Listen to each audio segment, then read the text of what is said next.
you know, the last video I posted, I stated that we moved into the house.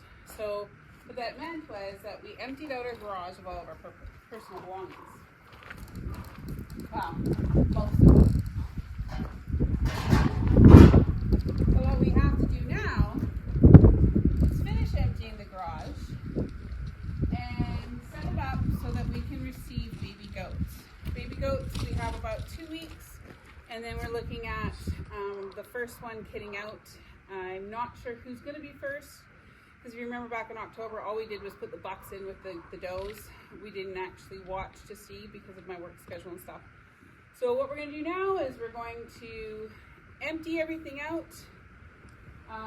Probably take us the rest of the day to empty everything out, and then layouts to see where we're going to put the stalls for the mamas and the babies, because March is still going to be cold around here, so I want to make sure that I have them in a heated barn. So let's get to work.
So we managed to get the garage emptied to the point where we can actually put in our stalls.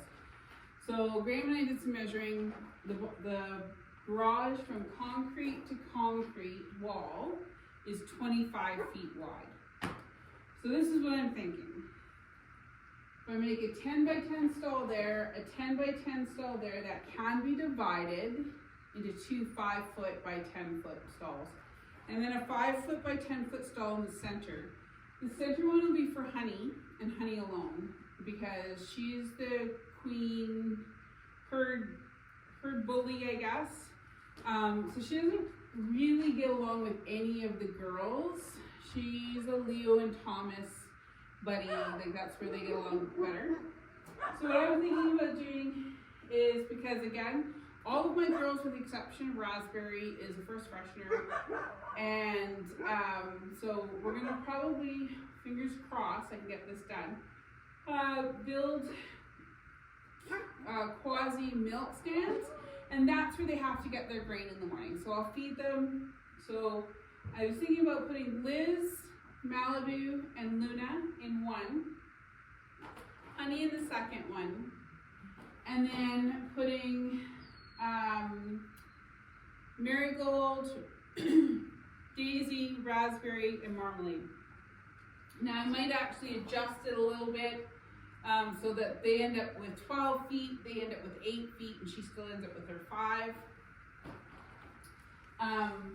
And she actually might end up with 4, because I think I can buy 4 by 6 stall mats. Yeah, so that might actually work out better if I do 12, 8, and 4. But they need to have their space. We're going to be putting a wood stove in. Not sure if you can see it, but there's a piece of plywood up there covering the vent. So that's what we're gonna do. So about where I'm standing is at the 10-foot mark. So it'll come straight across, door, door, door, milk stand, 4 milk stands, 3 milk stands.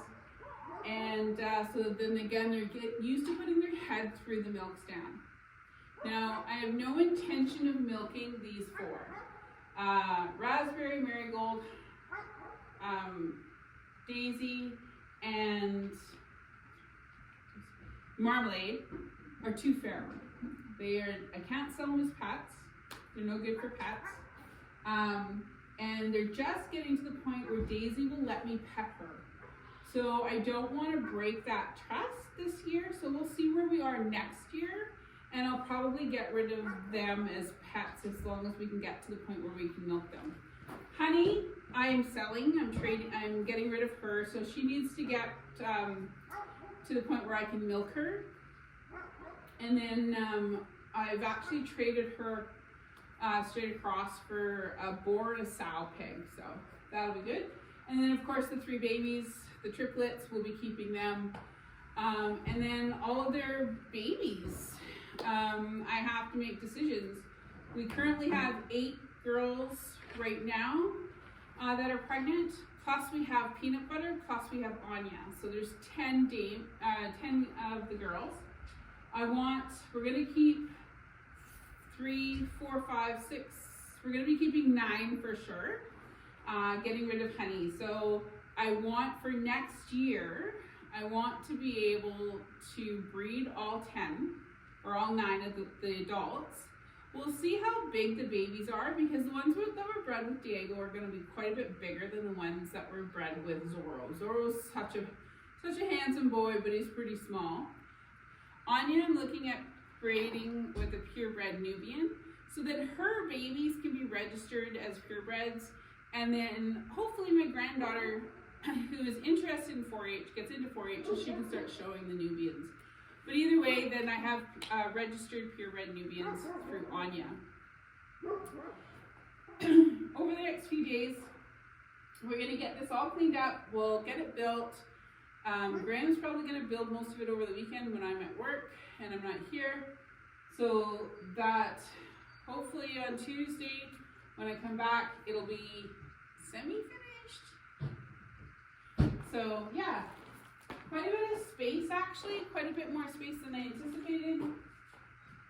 And it's about half as big as I actually want a barn.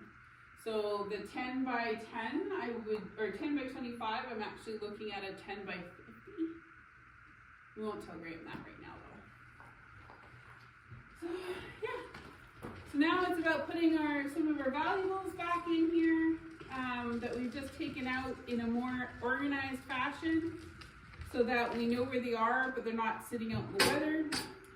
There is so much stuff left here from the previous owner. That's all gotta go, because I don't think we're keeping any of it. And yeah, so see you guys next time.